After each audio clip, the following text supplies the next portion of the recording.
Hey everyone, I'm Jeshua Horca, and this is Reviews of the Nerds. Today, I'm reviewing the tabletop role-playing game Heart, The City Beneath by Grant Howitt and Christopher Taylor. Before we get into the game, something definitely needs to be said about the art and illustrations in Heart, masterfully done by Felix Mayall in the UK. Whether you're a digital artist yourself, a tabletop RPG book collector, player, forever DM, or curious first-timer, the illustration in Heart is deep, vivid, captivating, and evocative. I couldn't help but flip through the pages over and over just to lose myself in Mayall's fascinating rendition of the wild and twisted Undercity masterwork. Speaking of wild and twisted, the official blurb of Heart says it all. Heart, The City Beneath is a game about delving into a nightmare Undercity that will give you everything you've ever dreamed of, or kill you in the process. Heart is a game of wonder, horror, tragedy, and humanity in the face of inhumanity. If that doesn't raise your eyebrows in curiosity, I don't know what will. Heart takes place below Spire, a monolithic structure that pierces the sky. This also happens to be a setting for another game by Howitt and Taylor called Spire. Down here, flesh, stone, forest, and bone all mingle in a shifting reality of wilderness. One of my favorite mechanics in the game are callings, the reason your character would dare traverse such a maddening landscape, whether it's glory, enlightenment, or even forgiveness. Your character's calling grows with you as you delve into the deep crimson of Heart. Mechanically, the game is a D10 dice pool system in which you assemble based on the challenges in front of you. You'll usually roll 1 to 4 of these and take the highest rolling die, then compare it to a simple chart that tells you how well you succeed. Like other RPGs, Heart has a class-based character system. Unlike other RPGs, Heart features interesting classes such as a junk mage, cleaver, or even a deadwalker. Heart, The City Beneath drips with an evocative setting and strong sense of story-forward gameplay. If you're looking for a fresh new game for your table, Heart, The City Beneath might be the next game for you. I'm Jeshua, and this has been Reviews of the Nerds.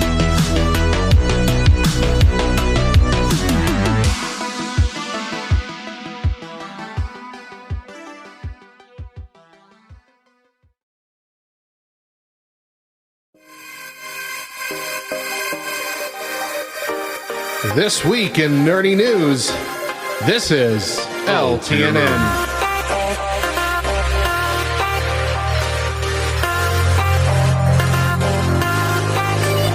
Before the pandemic, President Trump was doing his best to put an end to TikTok over privacy concerns with China. However, even though those concerns still are largely unaddressed, the power of the pandemic and our collective boredom cemented TikTok into our popular culture. In 2020, TikTok nearly doubled its user base, and by last September, it reached 1 billion monthly active users. And this huge growth isn't expected to slow down until 2024. At least for now, the future is TikTok. Snapchat and Facebook agree, as both have seen engagement with their stories features drop significantly. Snapchat recently reported that with the pandemic, they expected stories engagement to rise, but instead it fell dramatically. And since then, engagement with stories hasn't returned to pre-pandemic levels for the company. Facebook has desperately been trying to get their Instagram stories in front of more eyes, placing a featured spot for them on the front page of our Facebook feeds, even though they require you to open Instagram to interact with them. Still, IG stories are mostly filled up with shared videos from TikTok. But with the 60-second limitation still in place for the Meta apps, less TikTok videos are now finding their way onto Meta's platforms. And even if they make it over in parts, the algorithm splits them up into incomplete chunks that leave viewers frustrated. Both Snapchat and Meta are working on ways to update their apps to be more in line with current trends. Time will only tell if they're able to cash in on the growth that TikTok is experiencing. That was This Week in Nerdy News. I'm Radio Matt, and this is LTNN.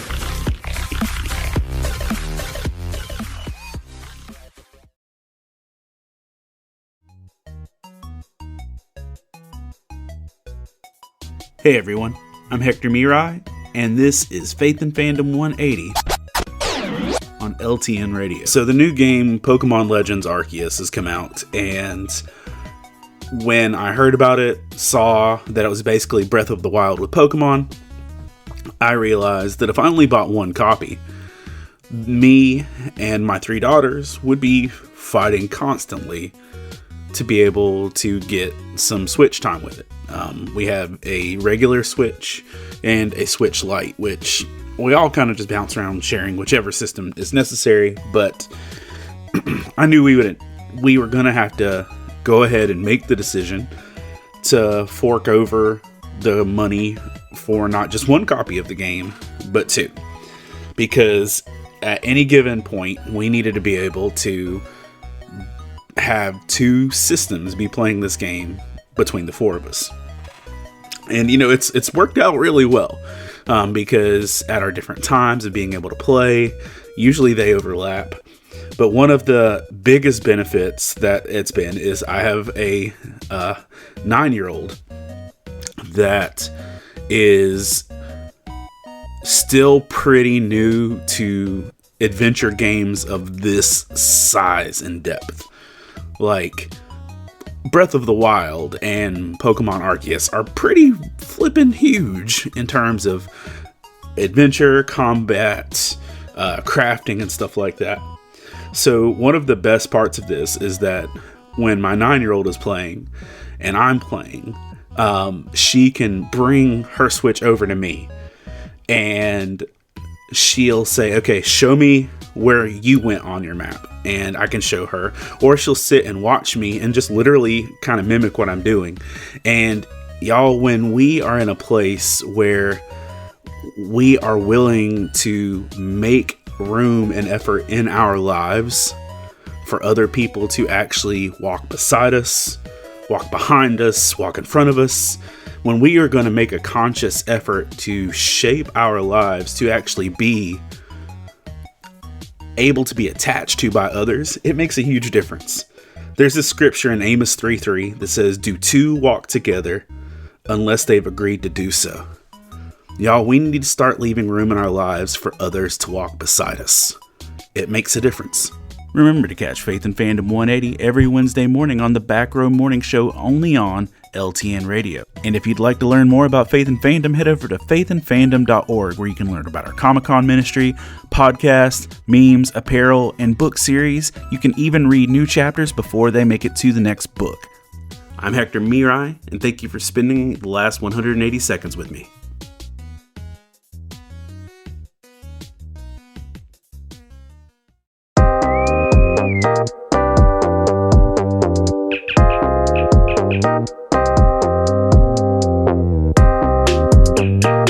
This week in Nerd History, Checkmate Meatbag.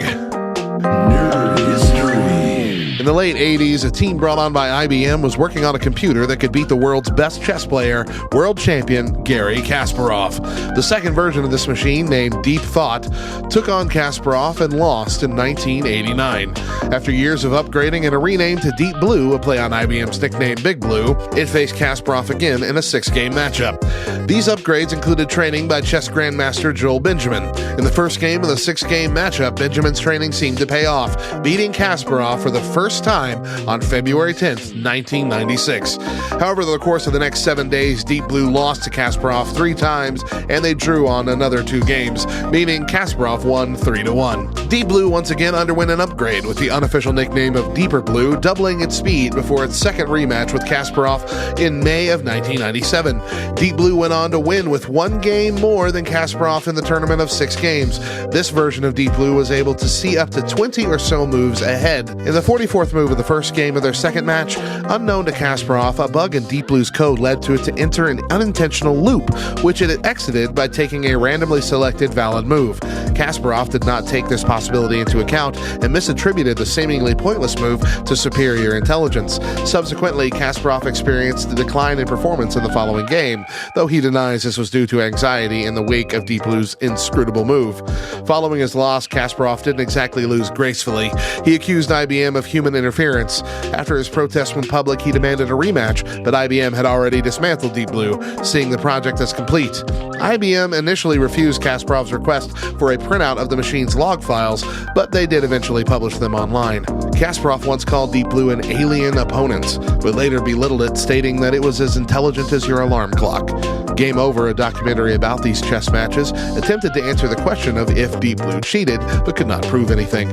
Eric Hosen, a colleague of Garry Kasparov, says that, "I'd say the best evidence that they didn't cheat, or at least didn't need to, is that right now, Stockfish on my iPhone would give Deep Blue a run for its money. The other thing is, how would it cheat? Chess is all above board. The only thing that could beat the best chess player is a better chess player, and that's what they built." I'm Radio Matt. See you next time for more Nerd history.